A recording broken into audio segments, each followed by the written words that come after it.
Muy buenos días. Hoy iniciaremos con la unidad 2, con el tema principal, la formación del Estado mexicano de 1910 a 1940. En el libro de Francisco I. Madero, titulado La sucesión presidencial, contaba dos postulados básicos. El primero era hacia un llamado energético al pueblo mexicano para formar un partido nacional independiente, y el segundo proponía al general Díaz como candidato a la presidencia y se limitó a pedir que se eligiera por medio del pueblo vicepresidente. Díaz veía con recelo a Madero, ya que afirmaba que la lucha democrática a la que se llamaba al pueblo debía ser pacífica, rechazando por tanto el uso de armas. Por las fechas de 1910, se organizó una convención del partido y se postuló a la candidatura de Madero para la presidencia y al doctor Francisco Gómez a la vicepresidencia. Tras la campaña política de Madero, Díaz ordenó que Madero y el licenciado Roque Estrada fueran reducidos a prisión en Monterrey, acusados de contrato de rebelión y ultraje a las autoridades, y de ahí fueron trasladados a San Luis Potosí. Durante el Plan de San Luis, declaraban nulas las elecciones hechas fraudulentamente en junio de 1910 y exaltaba al pueblo a levantarse en armas el 20 de noviembre de 1910. Planteaba también en su artículo número 3 la restitución de las tierras de las que habían despojado a los campesinos y estableció el principio de sufragio efectivo, no reelección. Aquiles Cerdán, en unión con su familia, trabajaron activamente para reunir elementos de combate tras una orden del gobierno del estado de aprehender a los revolucionarios poblanos, enviando contra ellos una fuerza federal de más de 300 hombres, matando a todos sus defensores. Díaz pretendió dominar el incremento de la insurrección por medio del terror, suspendiendo algunas garantías individuales en marzo de 1911 y promulgó un mensaje del 1 de abril, donde establecía el principio de la no reelección, con la intención de aniquilar la revolución. Un campesino mestizo llamado Emiliano Zapata encabezó la Revolución del Sur y tenía por principal propósito el restituir a los campesinos las tierras que habían sido despojados. El principal acontecimiento para los revolucionarios en el norte fue la toma de Ciudad Juárez, Chihuahua, el 10 de mayo de 1911, por las tropas rebeldes de Pascual Orozco y Francisco Villa, marcando un golpe decisivo para terminar con la revolución. En la historia de México se mencionan 4 puntos principales del Convenio de Ciudad Juárez, los cuales son la renuncia de Porfirio Díaz y Ramón Corral, encargar el poder ejecutivo al licenciado Francisco León de la Barra, convocar a nuevas elecciones, y la renuncia de Madero al poder que le había dado el Plan de San Luis. En 6 meses, el pueblo había derrocado a Díaz, quien salió de México y se dirigió a Veracruz, de donde se embarcó en el vapor Ipiranga que lo llevó a Europa. La caída de Díaz no significó la eliminación del porfirismo. Esto debido a que este movimiento estaba representado por el presidente interino León de la Barra. Los porfiristas continuaron en el gobierno. Díaz había sido derrocado y el pueblo había asumido la soberanía, pero las instituciones sociales y políticas del porfirismo se mantenían en pie. Emiliano Zapata exigía del gobierno el cumplimiento de los postulados agrarios del Plan de San Luis y declaró categóricamente que no desarmaría a los campesinos que fueron a la lucha entre tanto no fuera una realidad la restitución de ejidos a los pueblos, y se mantuvo firme, rechazando ofertas y resistiendo a las fuerzas del gobierno. En 1911, Madero fue elegido presidente, pero en su gabinete no había elementos revolucionarios, ya que en lugar de don Francisco Vázquez Gómez, postulado por el partido antireeleccionista para vicepresidencia, Madero influyó decisivamente para que fuera electo don José María Pino Suárez. El dominio político en el régimen de Madero fue porfirista. La política de Madero puede ser considerada como conservadora, por lo menos por dos motivos, los cuales son que el gabinete de Madero no estaba formado por personajes que lo acompañaron en su lucha como lo fueron Venustiano Carranza y Vázquez Gómez. Y segundo, que en vez de cumplir el plan de San Luis, convivió con las clases conservadoras y con el feudalismo rural. El plan de Ayala tenía como base el plan de San Luis y adicionaba a la devolución de los terrenos, montes y aguas de que habían sido despojados los campesinos, la expropiación de tierras para formar ejidos, el desconocimiento de Madero, el reconocimiento del general Pascual Orozco como jefe de la revolución. Pascual Orozco se rebeló contra Madero en 1912, apoderándose de casi todo el estado de Chihuahua, y lo derrotó Victoriano Huerta, enviado por Madero. La prensa contra México reaccionó al servicio de los intereses de los científicos y de los hacendados, desatando una terrible campaña contra Madero, conocida como El Imparcial y El País. Félix Díaz, sobrino de don Porfirio, se apoderó de la plaza de Veracruz en octubre de 1912, pero fue derrotado por las tropas de Madero y sometido a un consejo de guerra.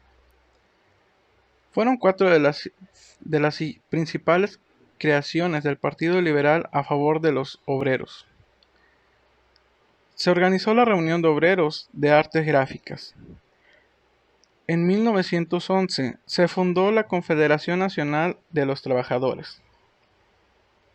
Se estableció la Casa del Obrero Mundial. Se estableció el Departamento de Trabajo. El capitalismo norteamericano aprovechó la falta de apoyo interno para Madero, que intervino principalmente para provocar su caída a través del embajador de los Estados Unidos, Henry Land Wilson. Los generales Manuel Mondragón y Gregorio Ruiz fueron cabecillas de la rebelión militar en contra de Madero, quienes sublevaron a varios regimientos en febrero de 1913, logrando la libertad de Bernardo Reyes y Félix Díaz, y se dirigieron al Palacio Nacional, el cual estaba defendido por el general Lauro Villar, que, al caer herido, fue sustituido por el general Victoriano Huerta, el cual pertenecía a los sublevados y era un traidor. Madero y Pino Suárez fueron aprehendidos y obligados a renunciar, siendo declarado presidente Pedro Lascurain, quien en su momento renunció y asumió la presidencia. A este hecho se le conoce como la usurpación. El cuartelazo había triunfado después de 10 días, al amparo de un ejército corrompido y de un embajador intruso. Huerta consumó su traición mandando asesinar a Madero y a Pino Suárez a las órdenes del mayor Francisco Cárdenas el 22 de febrero de 1903. A este acontecimiento se le conoce como la Decena Trágica.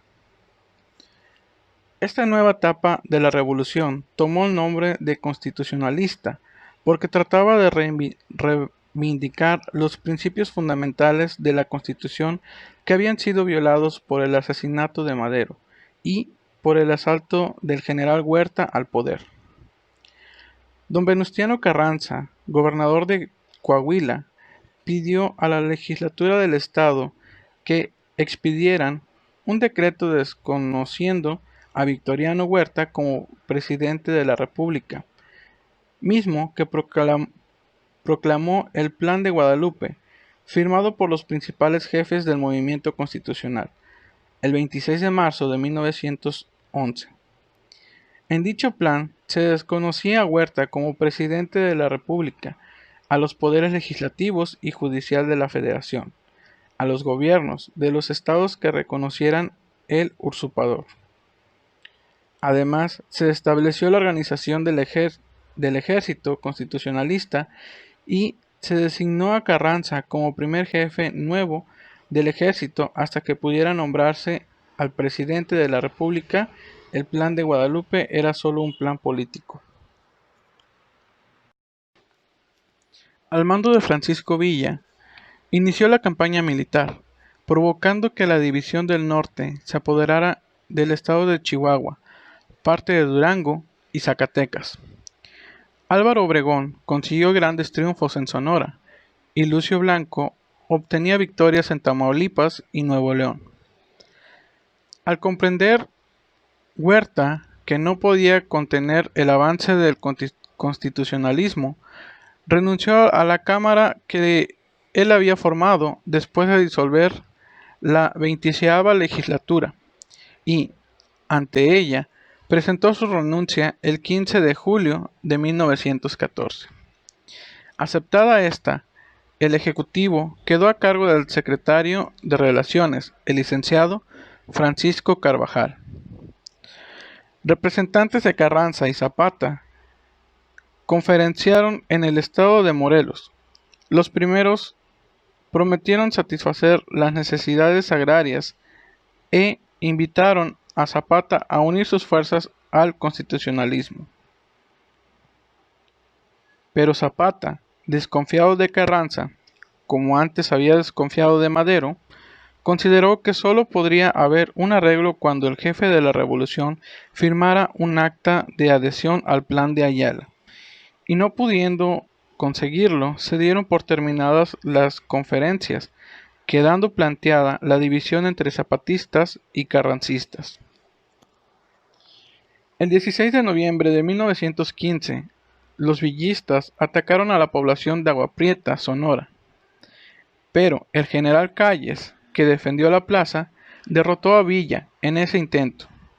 Por último, tomar la ciudad de Hermosillo, pero fue aniquilado, después de lo cual regresó a Chihuahua, donde se dedicó a asaltar trenes y cometer depredaciones. Con la derrota de Villa por el carrancismo, quedó triunfante en el terreno militar y político en 1916. Indignado Villa por el reconocimiento que otorgó el presidente Wilson al gobierno de Carranza, trató de crear conflictos internacionales cruzando la frontera y atacando la población americana de Columbus, Nuevo México. El gobierno de los Estados Unidos comisionó al general John Pershing para que el mandado de una columna de tropas americanas penetrara en el interior mexicano a perseguir a Villas hasta lograr su captura en marzo de 1916. Hacia 1919, Carranza comisionó al general Pablo González para que acabara con Zapata, pero González, no pudiendo derrotarlo ni sobornarlo, recurrió a la traición, valiéndose del coronel carracista Jesús M. Guajardo, quien simuló descontento con Carranza, se pasó a Zapata y trató de ganar su confianza. Cuando lo logró, preparó una emboscada en San Juan Chinameca, Morelos, en la que Zapata cayó acribillado por las balas de la traición el 10 de abril de 1918. Su lema, Tierra y Libertad, abarcaba todas sus ambiciones de bienestar material y espiritual para las humanidades labriegos.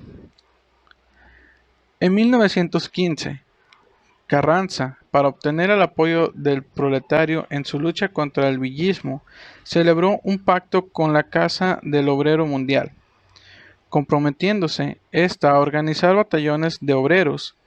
Así se formaron los batallones rojos, soldados y propagandistas de la Revolución Social, que iban organizando sindicatos entre obreros y campesinos, ilustrados al pueblo respecto a los principios de la revolución.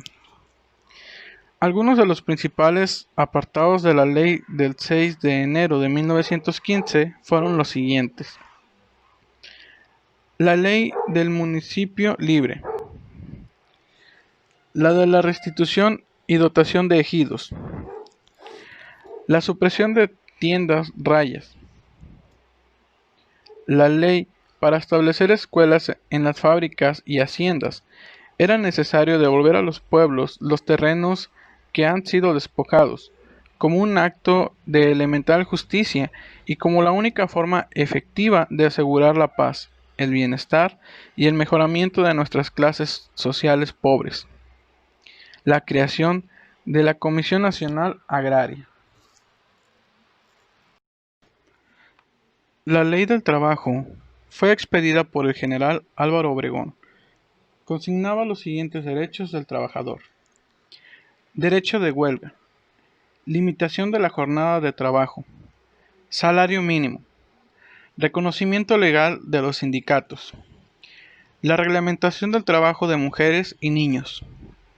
Responsabilidades de los patrones de los accidentes de trabajo. Creación del Seguro Social. Para la Constitución de 1917 se formaron dos grupos, el renovador y el radical. El primero se apoyó en los postulados políticos del antiguo grupo renovador, de la legislatura maderista y el segundo, de ideas más avanzadas y con tendencias radicales, fue llamado jacobín. El 5 de febrero de 1917 se promulgó la nueva Constitución. Tenía las garantías individuales y las garantías sociales. En el capítulo de garantías individuales quedó establecido la libertad de pensar y de creer y la libertad de poseer el propio producto legítimo del trabajo, otorgándose además amplia libertad de imprentas sin más limitaciones que el respeto al orden, la moral y la vida privada. En cuanto a reformas sociales, declaró que la tierra, el agua y otros recursos naturales son propiedad de la nación y que los particulares solo pueden explotarlos mediante el consentimiento del Estado. Los principales artículos de la Constitución fueron los siguientes. El artículo 3, relativo a la educación, establece como caracteres fundamentales que ella debe de ser laica, científica, democrática, nacional y social. El artículo 27. La propiedad de tierras y aguas comprendidas dentro del territorio nacional corresponde originalmente a la nación, la cual tiene derecho de transmitir el dominio de ellas a los particulares, construyendo la propiedad privada. La causa principal de esta intervención era la riqueza petrolera de México, la cual atraía fuertemente el interés del capitalismo extranjero, pues ya en la época de la Revolución Mexicana, la explotación de esta riqueza ocupa el primer lugar en manos de los norteamericanos. En abril de 1920, la lucha política adquirió caracteres de extrema gravedad en Sonora. El gobernador Adolfo de la Huerta y el general Calles apoyaron la candidatura de Obregón y desconocieron al presidente Carranza mediante el Plan de Agua Prieta. El presidente Carranza abandonó la Ciudad de México y se dirigió rumbo a Veracruz, siendo asesinado en el trayecto en Tlaxcalatongo. El 21 de mayo de 1920, por las huestes enemigas, confabuladas con sus propios hombres. La muerte de Carranza dejó al país en manos de los revolucionarios del Plan de Agua Prieta y el Congreso designó al jefe de la rebelión, don Adolfo de la Huerta, como presidente interino para terminar el periodo que había quedado incompleto y en las elecciones en las cuales electo el general Obregón para desempeñar la presidencia de la República durante el periodo de 1920 a 1924. En agosto de 1923 se firmó el Tratado de Bucareli, donde el gobierno norteamericano reanudó sus relaciones diplomáticas sobre la base de salvaguardar el derecho de propiedad de los norteamericanos en México.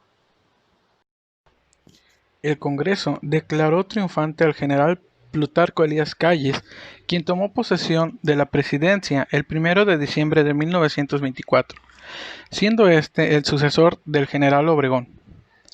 El general Calles procuró la nivelación de los impuestos con una política hacendaria de economías. Pudo fundar el Banco de Crédito Agrícola, destinado a la ayuda de los campesinos. Pagó una parte considerable de la deuda interior y exterior de México a principios de 1926. El arzobispo de México protestó en nombre del episcopado mexicano contra la Constitución de 1917 y el gobierno contestó expulsando al delegado apostólico y ordenando la aprehensión de algunos obispos y sacerdotes reacios a cumplir con sus órdenes. El clero suspendió los cultos religiosos del 31 de julio de 1926 y los católicos organizaron un boicot pretendiendo paralizar la vida económica del país. Hubo levantamientos en Michoacán, Jalisco, Guanajuato y Colima al grito "¡Viva Cristo Rey!".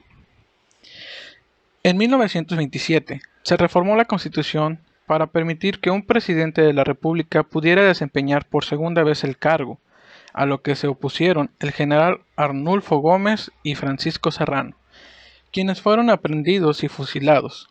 Se realizaron las elecciones y resultó electo Obregón, quien fue asesinado durante un banquete con sus partidarios cuando celebraban el triunfo en San Ángel, Distrito Federal.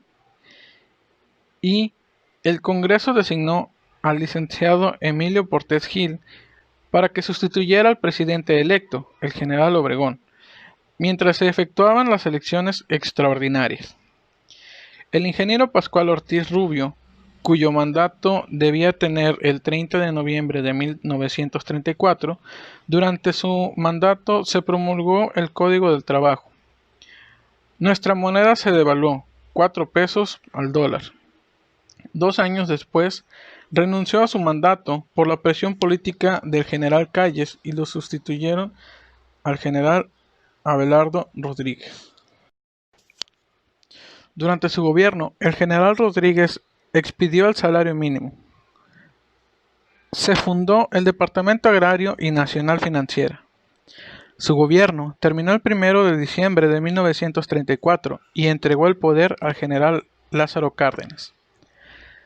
Durante el gobierno de Lázaro Cárdenas, expulsó del país al general Plutarco Elías Calles, organizó a la Confederación de Trabajadores de México, reorganizó el Banco Nacional de Crédito Ejidal, creó el Departamento de Asuntos Indígenas, expropió y nacionalizó la industria del petróleo y el sistema ferroviario. Apoyó a naciones agredidas por el nazismo alemán. El PRN cambia de nombre. En 1938, poco después de la expropiación petrolera, nació el nuevo Partido de la Revolución Mexicana, que venía a suplir al Partido Nacional Revolucionario, fundado por Calles. El nuevo partido se organizó con una base fundada en los 3 electores que apoyaban la política del general Cárdenas: el campesino, el obrero, formado por pujante y sindicatos independientes, y el sector popular, donde se pretendía agrupar a las clases medias, pero que al momento de su creación estaba apuntando por la Federación de Sindicatos de Trabajadores al servicio del Estado. En este primer periodo del PRN se concluyó el sector del ejército con objeto de neutralizar a cualquier intento de levantamiento después del periodo cardenista. Este dejó de existir. Nace el Partido Acción Nacional. como respuesta de grupos que se oponían al cardenismo y a la orientación socialista, en 1939 nació un nuevo partido, el de Acción Nacional, fundado por Manuel Gómez Morín, político chihuahuense que se había distinguido como funcionario financiero en tiempo de Obregón y Calles, y como rector de la Universidad Nacional de México. El partido Acción Nacional se convirtió en partido opositor del gobierno a partir de la década de los años 40. Relaciones internacionales. Cárdenas gobernó en tiempos difíciles para México y el mundo. Los italianos invadieron Etiopía y México. Condenó la acción de Mussolini, votando en la Sociedad de Naciones para imponer sanciones económicas al país agresor y retirando a su embajador cuando dispusieron levantar esas sanciones.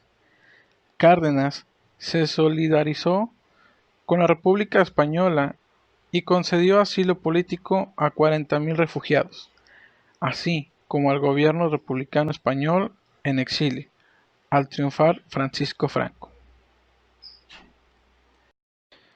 En las relaciones bilaterales con los Estados Unidos, consiguió que se derogara el artículo 8 del tratado suscrito con aquel país en 1853, el cual concedía libre paso a personas y cosas norteamericanas por el istmo de Tehuantepec.